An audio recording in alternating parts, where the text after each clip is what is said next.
Hey everybody, welcome back to Black Arrow Gaming. I am Bob, and we're back for another episode of Age of Wonders 3, my 6th Advanced Strategy series.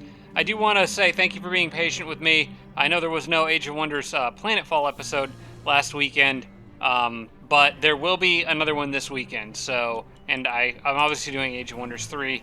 It's just a day late this week, so thanks for your patience as I had a couple other things going on. But let's jump right into it for this episode to start by talking about my confusion in the last episode.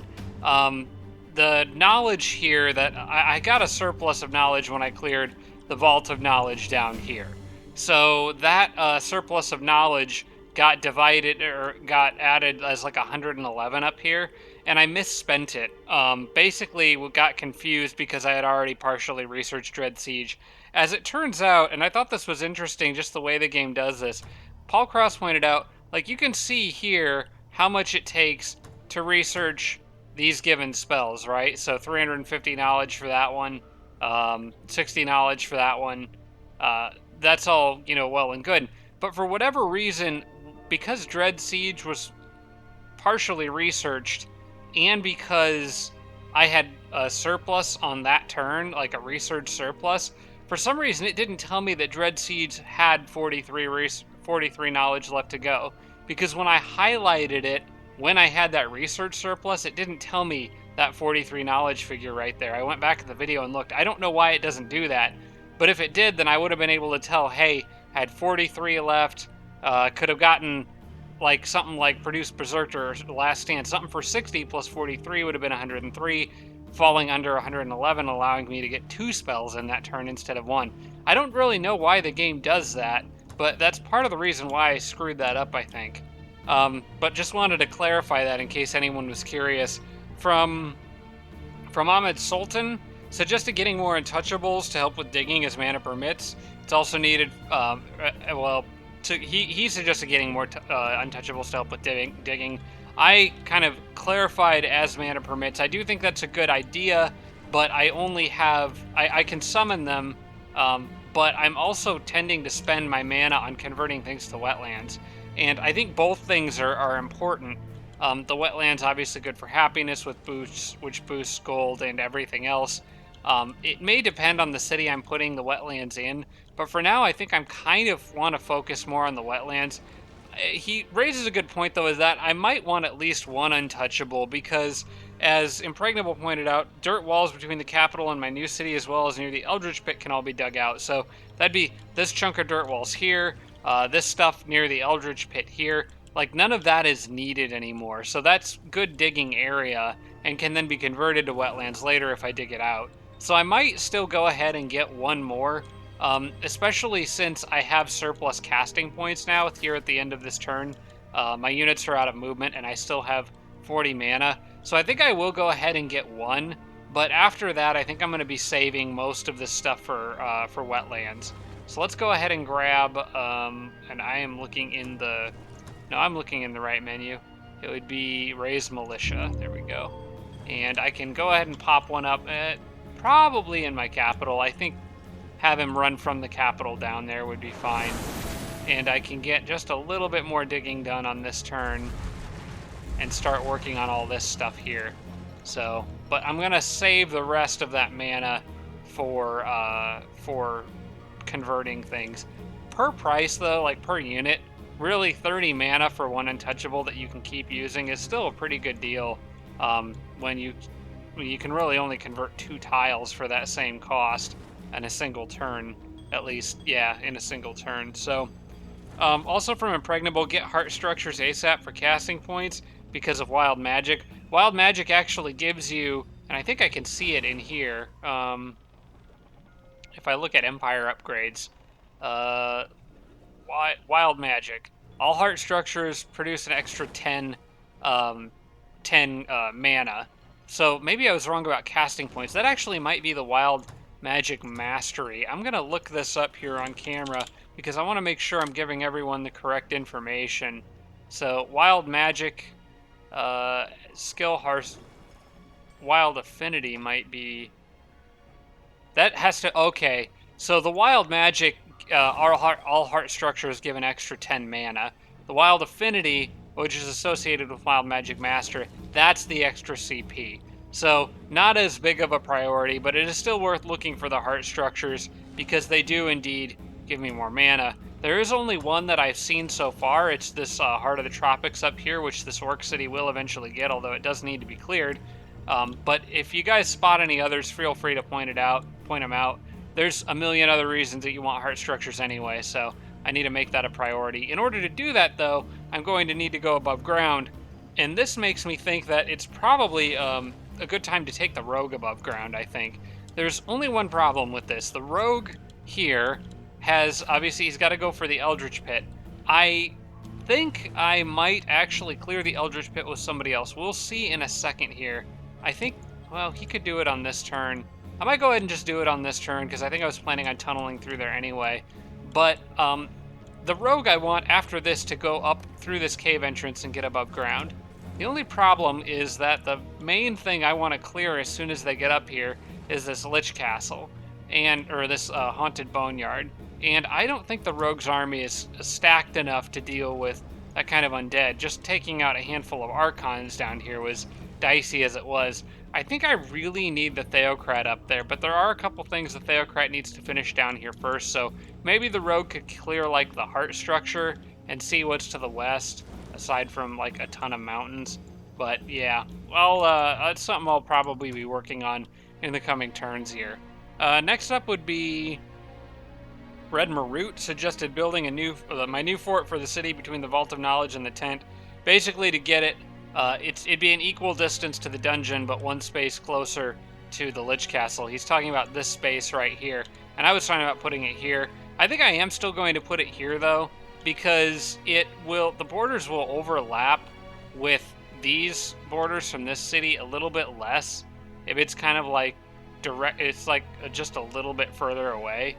And also, I'm hoping I get a little lucky because I can see, you can see with the grid, I got 1, 2, 3, 4, 5, 6, 7 spaces. These cities can expand to 10, so I think I might actually be able to pick up some stuff in this area that I can't quite see, possibly even down here too. If I get really lucky, it's not a guarantee. So I think I'm going to stick with that spot for the port, but he is right, putting it here would be an equal distance to this and a little closer to the Lich Castle. Speaking of that Lich Castle, and I'm going to actually, now that I've counted that out, I'm going to turn the grid off. Bora Pogobog pointed out that I'd forgotten to left that on. I didn't mean to because I actually prefer to look at the game this way and only toggle the grid on if I need it. But from Casper Eklund, had an interesting idea, using my leader and my Theocrat in the Lich Castle to smite Dread Reapers, retreat, rinse, and repeat. The only problem with that is I can only get 2 smites off per turn, plus every time I retreat, it's going to be counted as a loss and I'm going to lose the battle, but technically speaking, that could work if my leader went in with the Theocrat, which gave the Theocrat 100% spirit resist due to Blood Brothers, then the Theocrat smites a Dread Reaper twice.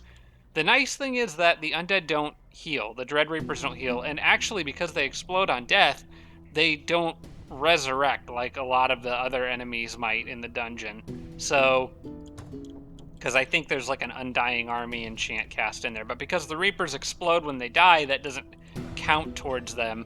And then cleaning up the rest of the undead in there actually wouldn't really be too hard with the Theocrat nearby. So I might take a peek at that on my way out of here. I do know my leader's got to get over here to clear this, but he is a little bit needed here for some other things too. So I'll be going through all that in a minute. And then the last thing I did want to say is just a general comment from Jason Constantine. Remember to prioritize getting kills for heroes when possible. I've been trying to do that these last few episodes, but there have been times where I just click on another unit and do it and don't really think. But yeah, I want to prioritize kills, especially I think now for the Theocrat. Okay, so that's fine. City population reduced by 100, and then I think we're good to go. I think that's all the comments for this episode, so I'm gonna go ahead and get this done here. Take care of this Eldritch Pit, just get it out of the way and be done with it. I think my plan was to have the big beetle just tunnel straight through to kind of shortcut everybody, and then have the rest of everyone follow up. The Swarm Darters should actually be decently useful for this fight. I'm going to have the Rogues army move there. These guys move here. The beetle can, I guess, join up with them. And whoever has the most movement left, which is going to be one of those wargs, I suppose. Well, actually, whoever is on that, well, the warg can send it. I've got other things that that this guy needs to do. So I will have a very likely victory here. This shouldn't be too bad. Just got to take out a couple of these snakes. Would have loved to have converted them with the druid, but sadly, that's just not how it worked out this time. 2 boars charging this line over here. I think I'm going to let them run into the butchers because of the butchers' first strike will negate their charge bonus. Want to put these guys in the back. The boars have a tremendous amount of distance, so I may not be able to really force them into the butchers. We will see. They've got a very large amount of movement that they can do. I probably will put that guy here. That way, regardless of what way they go, they can't get to... Yeah, they have to go through one of those spaces to get to this guy. In fact, I'm going to move him further back, as well as him. They're a little wounded. And this guy, I'm actually good with having down here, I guess. The boar could technically reach him, but... And he probably will, to be honest. I'm going to put my leader back here, or the army hero, and try to move these other guys up into position without exposing them to fire from the boar. I do have this other untouchable here as well, who can also help with digging. He's not really needed for this army. That boar will run around, but it won't matter. Make sure that I keep the swarm darter out of his range, and maybe leave the big beetle here, because I want to lure the boars in between those butchers. Okay. Actually, this butcher would handle the boar fine if he really wanted to run around that way. I wouldn't have a problem with that. Alright, I think everybody's in a decently good enough position. Let's see what happens.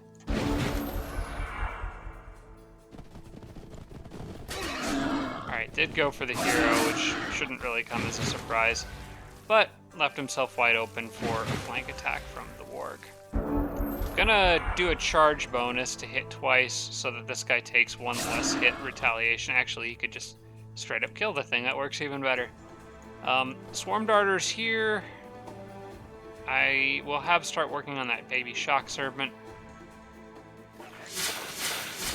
Really not doing as much damage as I thought they would. Those guys don't have any blight protection, so I'm not really sure why they're performing so poorly. I guess they're really green, so they don't have any XP and can't maybe do as much as they normally would. This swarm darter can probably work on the same snake. I think I might need that big beetle down here. We'll see. I'm going to move the swarm darter here and have him work on that guy. Probably want to... Actually, you know what I should have done is weakened that mature shock serpent before it could become a problem. Okay, so you have lifesteal, so you may as well finish... you don't have enough movement to do it, though. Okay. How about you shoot him up a little bit. Now you can finish. Gives you a little bit of XP and a level. That's not bad. I want to move this guy somewhere safe-ish. Right here, probably. I think right there is... Oh, wrong guy. Dang it. Okay. Get out of there. You're the one I want here. Weaken the big guy. And then... you can spit at him, I guess. I don't know. Probably will have... gonna have to have that big beetle deal with the snake, I think. This guy's gonna come in and do a decent amount of damage to whatever he hits, and possibly stun it too. I'm not too thrilled about the fact that he can take 2 hits from so many different people. Wondering if there's a way I can slow one of them down.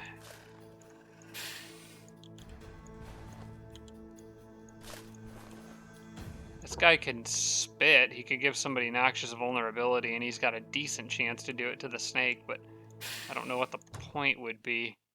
I already used my spells for my leader, so I can't cast anything to help out. Not that anything would help out. This guy is just exposed to a lot of...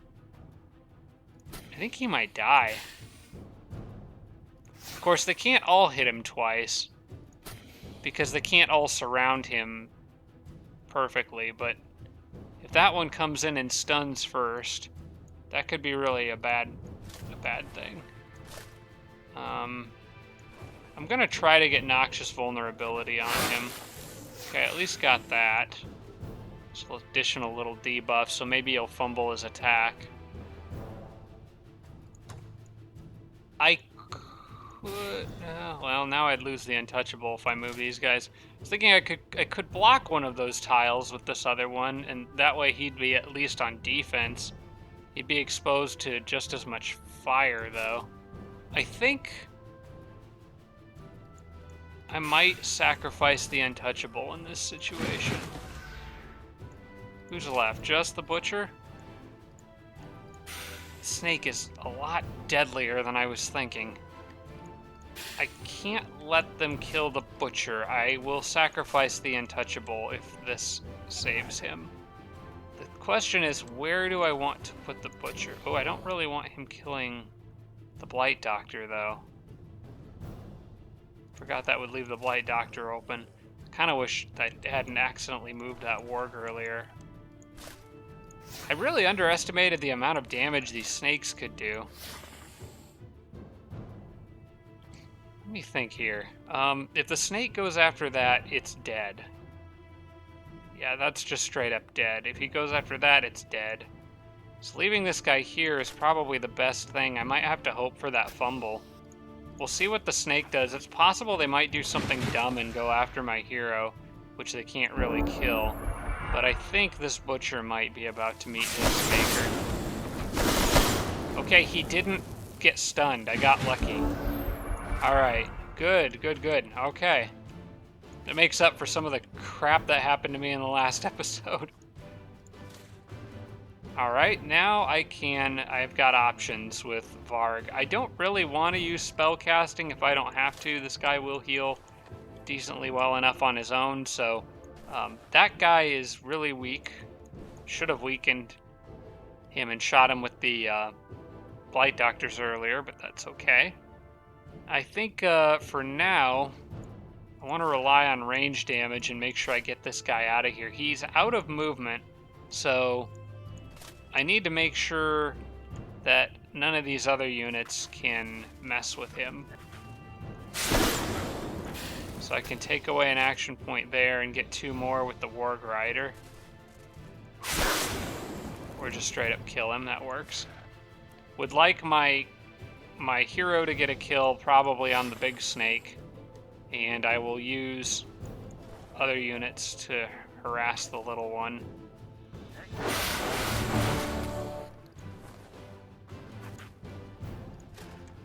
This guy probably could get a level from killing it.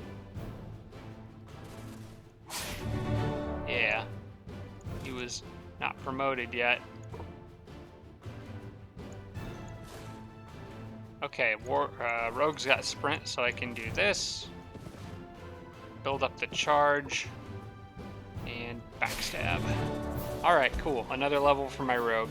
Nobody died, although honestly I kind of deserved that somebody would, but I got lucky.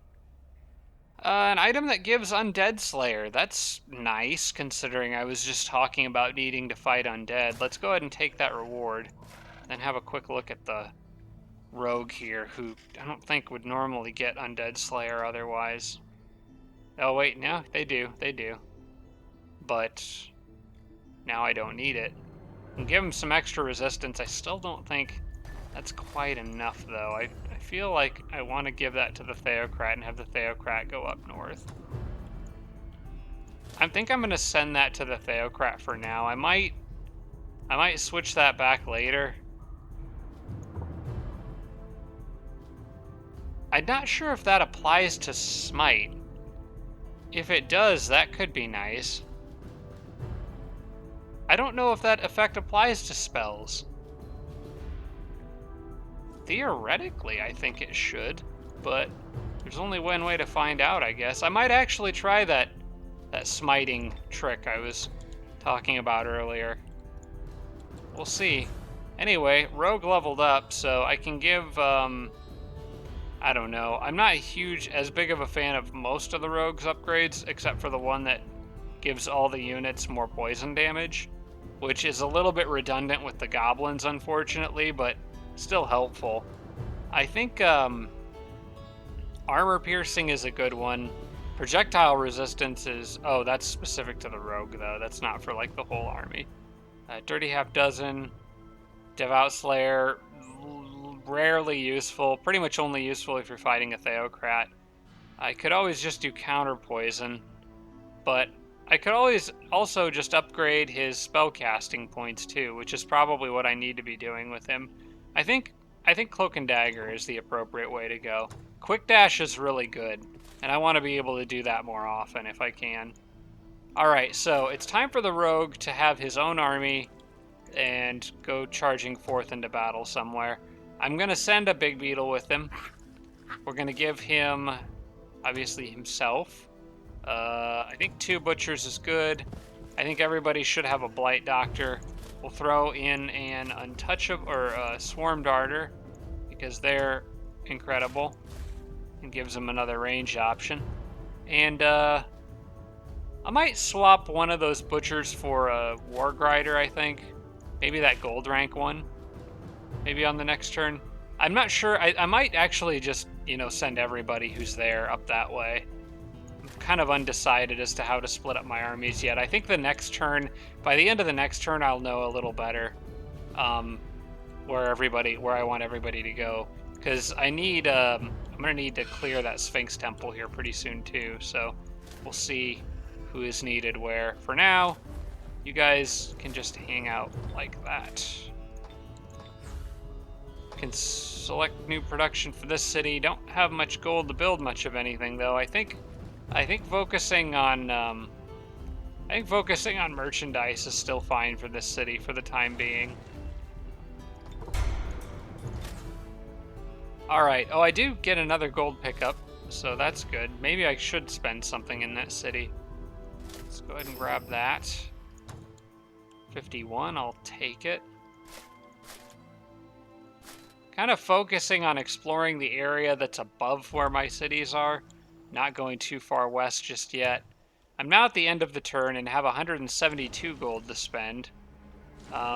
It is tempting to drop it on a settler, actually. I can't drop it on this turn on a settler, but on the next turn I could. Yeah, I think I'm gonna stick with that, with just producing merchandise in that city for now, and instead buy a settler so I can get this city started sooner rather than later. All right, we'll go ahead and I think that's all the... I might do a little more flood fields, actually. Let's kind of just keep working on that here. And leave just enough mana to make sure that I've got 40 CP for the next turn. Well, I'm making 43 per turn, so I can probably spend down near to nothing. Since I'll always have the 43 needed to cast all my leader spells. Oh no, that's not really a good way of looking at it though, because I still need extra spells for other heroes too, so maybe I should let mana pile up a little bit. I just need everything, mana, gold, it's all tight. And I've got quite a few units, it's just the goblins can build units so fast that even though they cost less gold, you still end up running out of gold. You always need more. Oh, there's lost souls that don't belong here.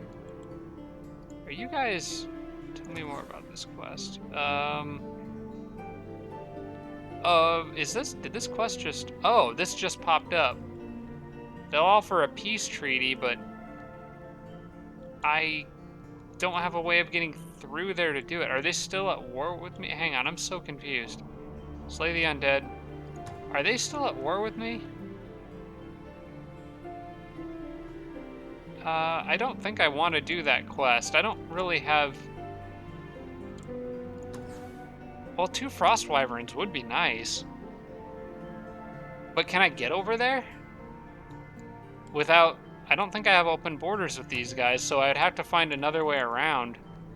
And I'm pretty sure their borders block any convenient way of getting over there. I'm probably going to decline this quest and just buy their friendship. Yeah, I'm going to decline that, because I don't think I can get through there very easily. And I have other things all my armies need to be doing, really. Sorry, guys. I will pay for peace, though.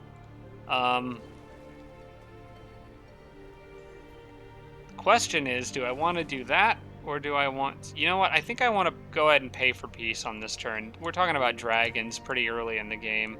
I want their friendship as soon as possible. 4 turns left until I can buy them as a vassal.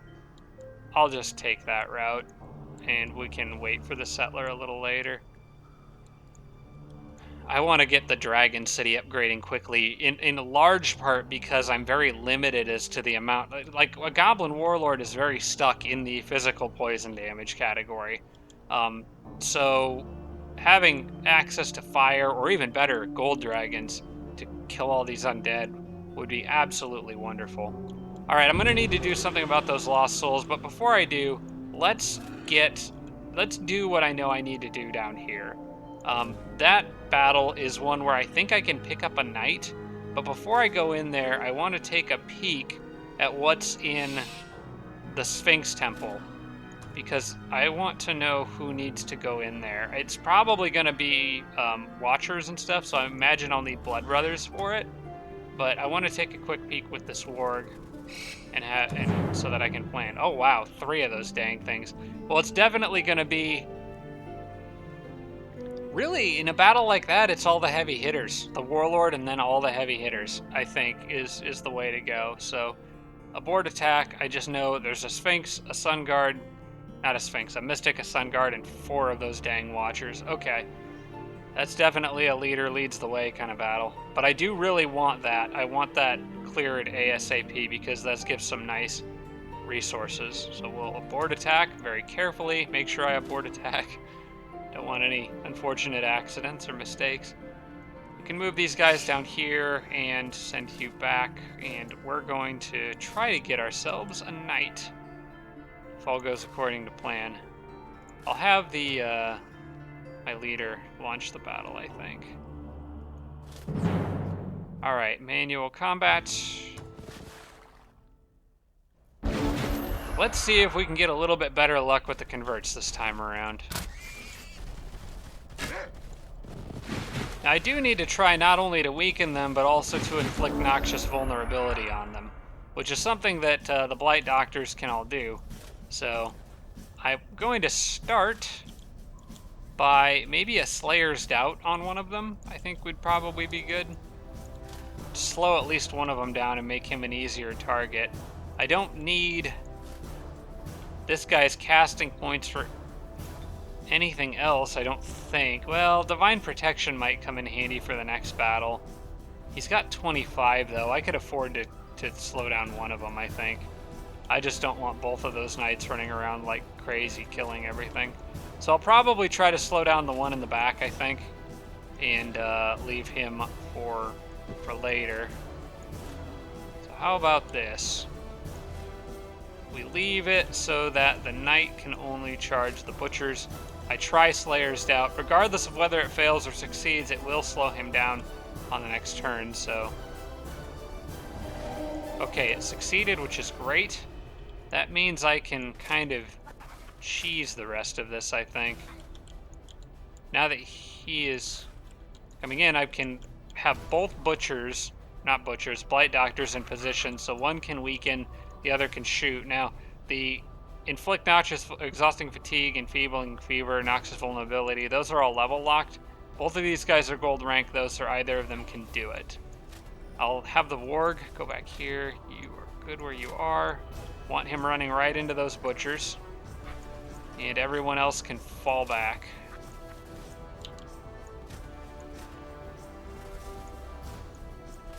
Looks good to me. Let's see what they do.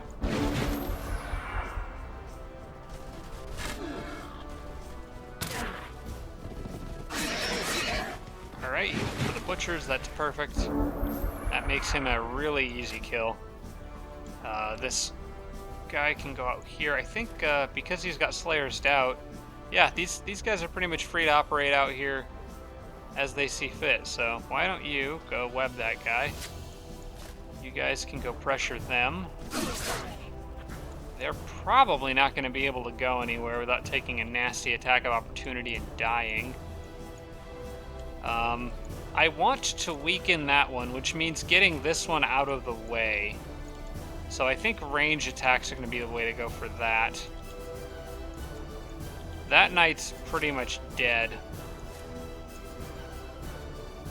Alright, I'm going to do this. Just one charge attack with those guys. Turn him around. Then I can move him up. Ruin this guy's day. With a crit 2, no less. And then I think this guy can actually go up and just stay right just out of his range. And get an easy weaken off. Okay.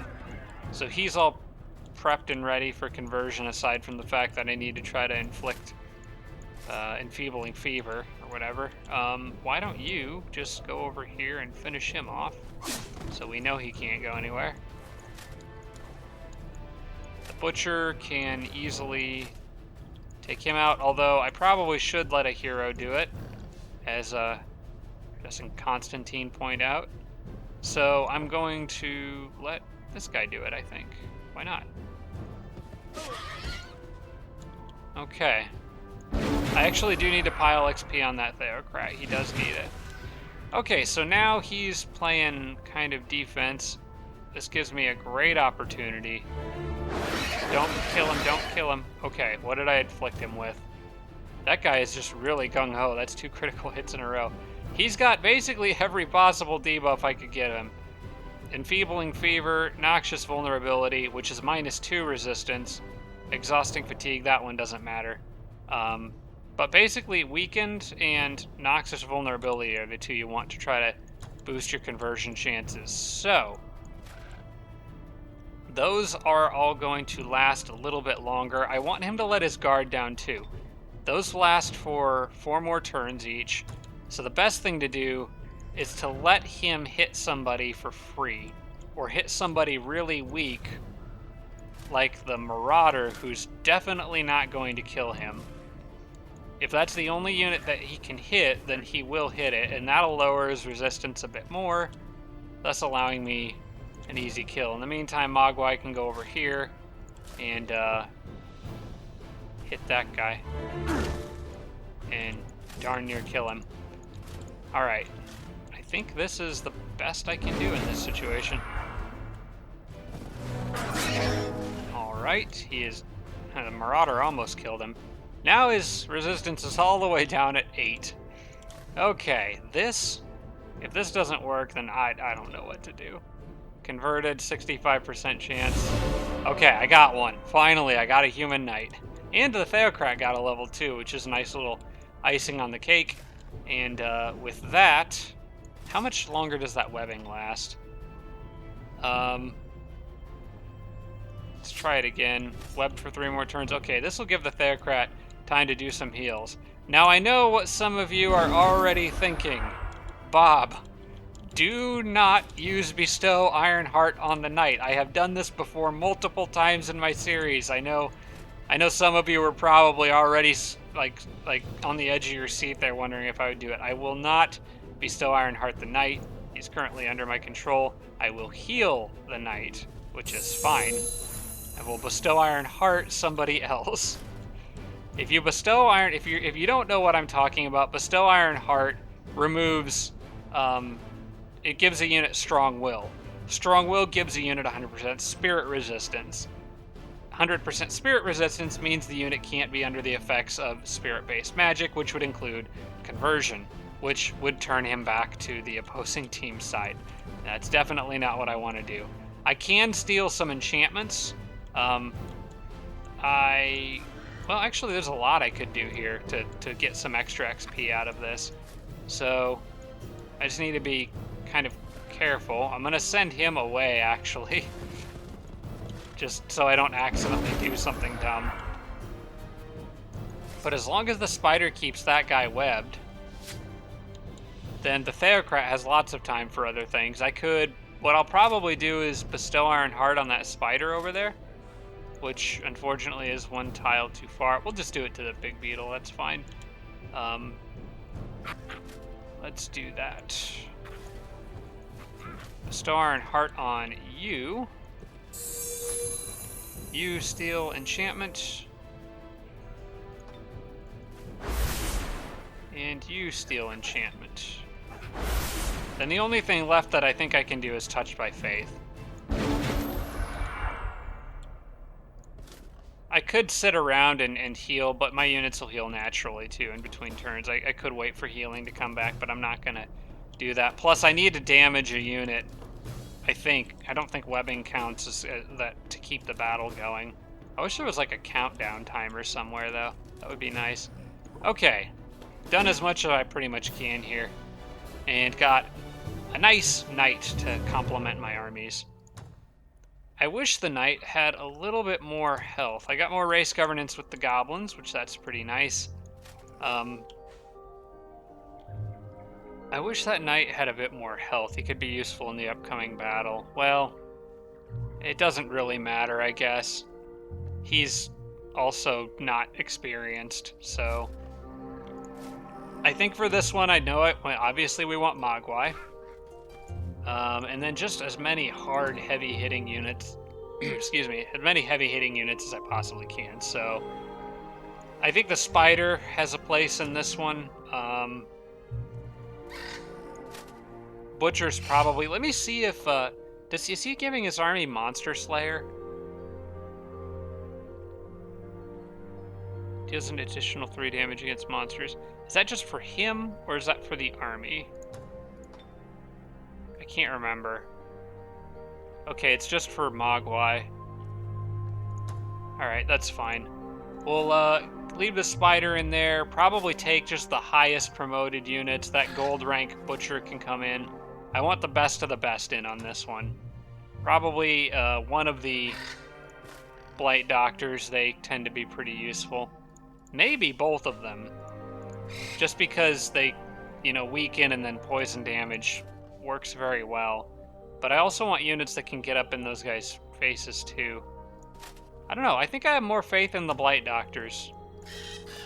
For a battle like this, there's nothing in here that has any poison resistance, so... And make sure all my units have Blood Brothers, active Spirit Protection 100, okay.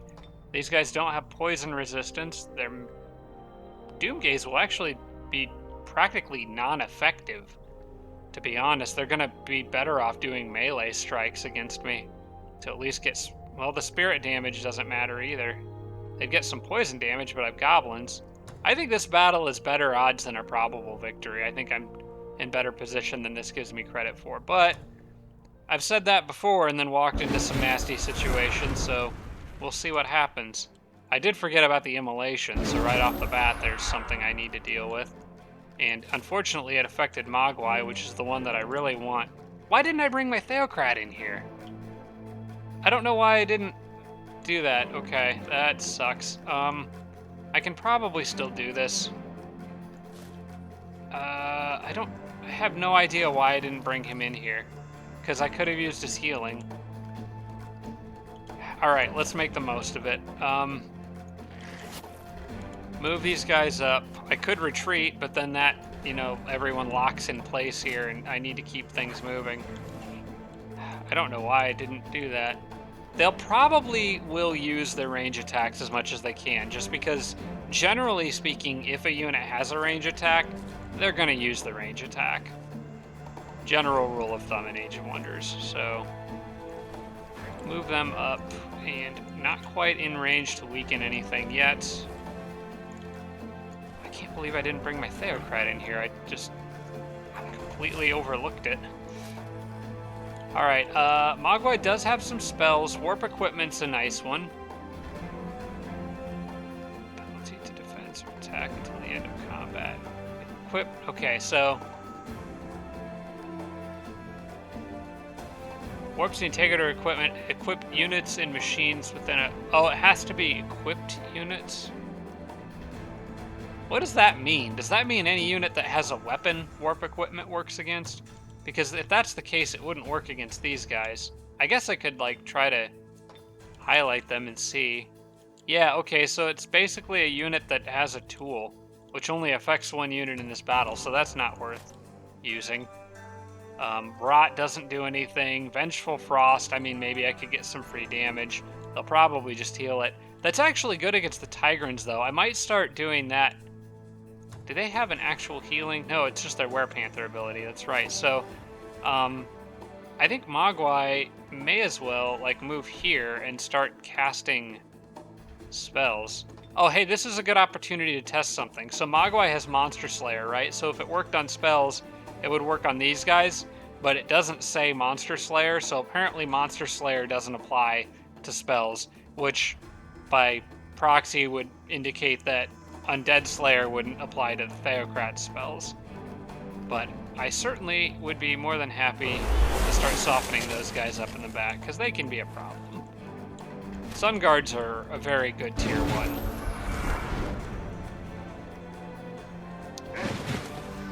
Okay, I don't like you being on fire. It kind of sucks. Let's start off with the weakening. Hopefully they don't all...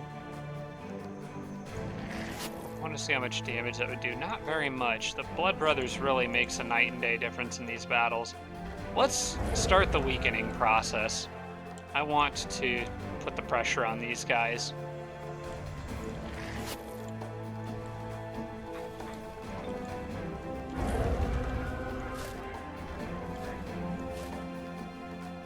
I wish Mogwai was not on fire. That would be very nice if he was not, but I do work with what I've been given. I can still Vengeful Frost again, which I probably will do. I just want to... I want this battle to go well. And I hate the Sun Guards, so... That immolation is just going to wear me down. I need to...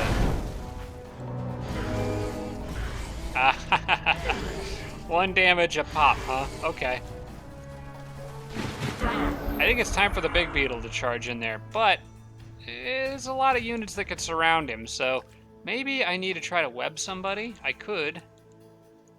In fact, probably should try to web one of the weakened ones, I imagine. Alright, I've got a lot of options here. As well as... Oh, this is nice. As long as they don't do absolute min roll here, I should be able to get those guys. Although I might use somebody else to do that. I don't know, we'll see. I'm thinking charge that one, web that one.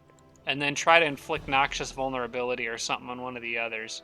So, like, maybe do this. So that makes him far less useful. That actually might make him easier to web, 75%. I think I'll go for that. I'm going to phase the spider behind right here. And try to web that one. Okay, that takes him out of commission. The other one, let's just say melee attack the spider. How bad would it be? 6 times 10? Not terrible. I think I can kind of slow the others down. So what I'm going to do is move you here and try to exploit that weakness for all it's worth. That gives him some more debuffs. These guys can go just charge that one, which will remove an action point. And now if everybody goes after them, they could still do a lot of damage, but at least one's webbed and one of them is missing an action point. They could flank him a bunch though, and I don't want that. I think Mogwai might need to charge here. He does have Monster Slayer, so he wouldn't be bad at that. If they... How much damage? Okay, they're only doing fire damage, so these guys should be safe. Of course, they didn't kill him in one hit. They min-rolled, but whatever. They got lifesteal, so they got it back. They'll be safe against that Mystic. Mogwai can then probably needs to charge in. Mogwai would be relatively safe in this position if he charged in, because that one, yeah, it'd be very difficult for them to do a lot of flank hits on him, I think. I want to look at, I don't know. Maybe that was a mistake. That might have been the wrong call. Because, yeah, he could go in and attack, but the retaliation is going to leave him with, let's say, 41 health. And that thing would still have 2 attacks left to go. Maybe they'll back up and try to use range. I might leave Mogwai on defense here. That way he can't be flanked. I can't risk losing Mogwai, because if he's not on defense and I attack, say I'm down to 41 health, then this guy comes around the back and flanks me, does up to 26 damage. Then this guy hits me for a few more hits once I'm turned around. No. That could go bad really fast. I think these... I think I might lose this big beetle. Unless these guys are really determined... Oh, of course, that's the unit that gets set on fire, too. Yeah, they're gonna gang up on him. Alright. It's still worth it to clear this Sphinx temple, but I asked a little bit too much of that guy. Alright, well, I should be able to wrap up the rest of this without losing anything. It sucks, though, because that's a big beetle. I can't make those yet. Okay, that's actually not okay. Just because I can't make more of them. He was needed. Crap. It wouldn't be in this situation if the Theocrat was in this battle. I don't know. Let's just try not to lose anybody else and make the most of it. It's still going to be really nice having this structure cleared, and may really make up for it. I think the Butcher is best off just going after her. And I can continue pelting these guys. That guy's going to be webbed for another few turns. So let's get rid of him.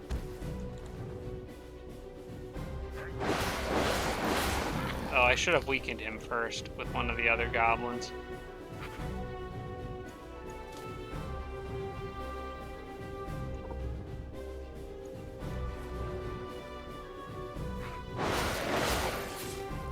I'm just softening him up enough to where Mogwai can definitely kill it with a charge attack. We'll have to just leave the other one.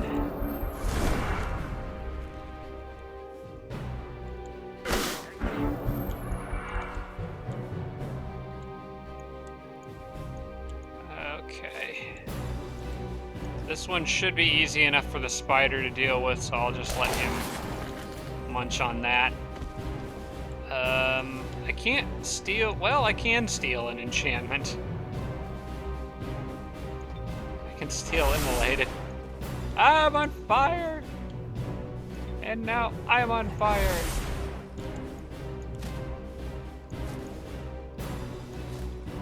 Mogwai can ride around behind and probably can kill this thing. Yeah. We'll give it to Mogwai. Another level for him. That's nice. I really wish I didn't lose that big beetle. That was just a difficult. Oh, yes! I got a silver Aegis ring. Okay, 40%. And I got a crap ton of knowledge for clearing that. Holy smokes. I think this was worth the big beetle, to be honest. Would have obviously been better if I didn't lose him, but this is huge. Yeah, I'll take that. I'll take that for sure. So I got a massive amount of knowledge.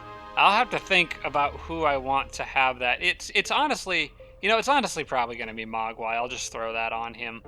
But, dang. Okay, I got research to spend now. This is really, really good. So I have a surplus of 495. Oh, I have so much cheap stuff. I can get so many things. Okay, let's start with the easy stuff. Probably Last Stand, and Produce Berserker. Probably. I want to think about this, because if I can prioritize strategic spells, that would be preferable. Last Stand and Produce Berserker, that's an Empire upgrade. I still think I want these two, because they're the smallest ones, so I think I find it hard to believe that I wouldn't want to split it up that way. That leaves me with 375, which I could get 120, 120, 120, if I can find enough of them. There's one, there's two. I can't quite do that. 120, 120, 140 is too much. Dang, okay. I might want to then get something a little more expensive, like Warrior Culture.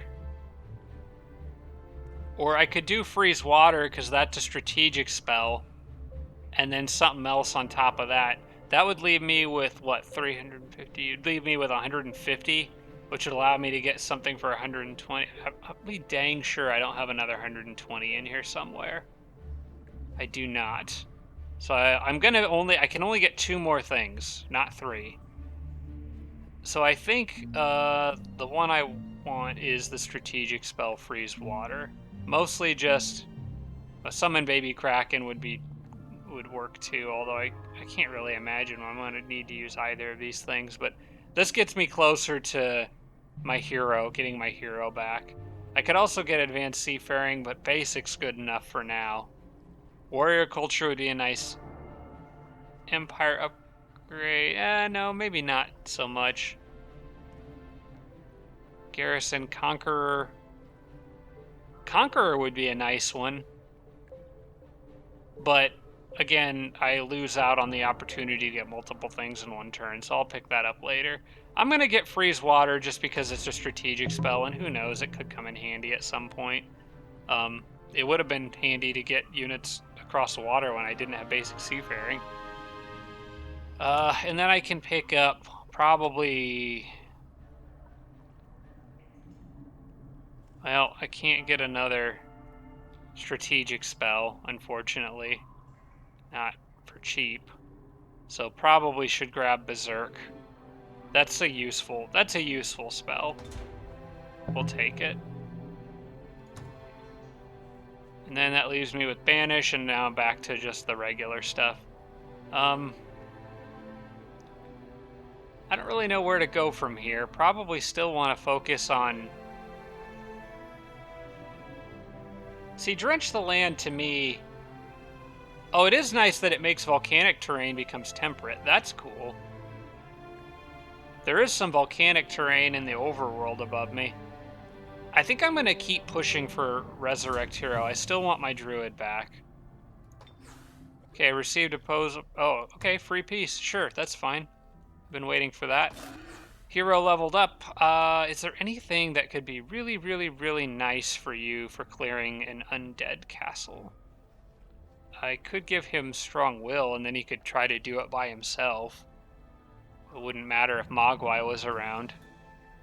That might work. I'm trying to think of creative ways to clear. Are undead counted as monsters? Are the Dread Reapers counted as a monster? I think they are.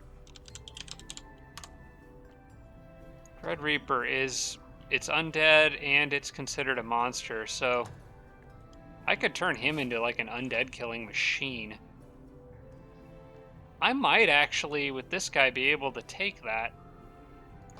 If I gave him Monster Slayer and Undead Slayer, put him with Mogwai so he has Strong Will, and let him do most of the heavy lifting. Taking out 4 Dread Reapers might not be impossible. I think I'm going to give that a try. I want to see exactly what's in there. These units up here can check it out for me. I'm not really worried about those lost souls. I think this little group... Okay, I'm going to send the butcher that actually has more health. down here. I'm gonna give I'll give the rogue the good warg rider and kind of diversify his army a bit. And then I'm gonna have these guys take out these lost souls here before they cause any trouble, and then take a peek in there. I'll use the actually, I'm gonna leave that untouchable to dig around here, so I may as well have him move. Well, the warg has the most movement though, so it'll work. Closely matched. I don't believe it with these guys. Although the Lost Souls, I don't have anything particularly great at fighting them in this army, but they're just too dang fragile for it to matter. I should be fine. Alright, you move here.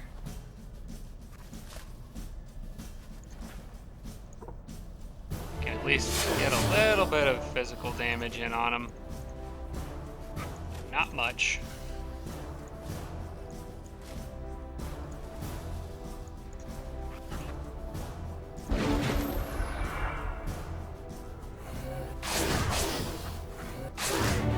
The butcher can handle it by himself, it seems. Okay.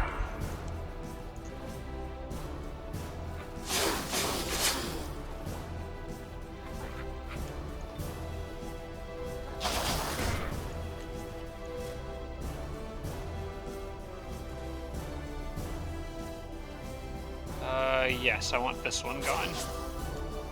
And then you guys... Oh, you're out of movement. Okay.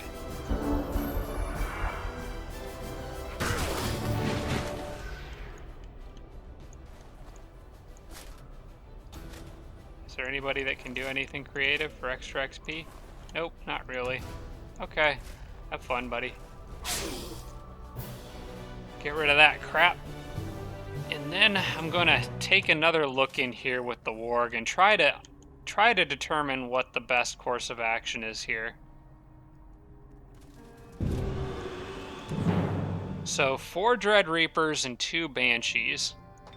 The Dread Reapers do have nasty damage output, but I would be resistant to most of it, between poison resistance and... I wonder if the rogue could play a useful role in this battle.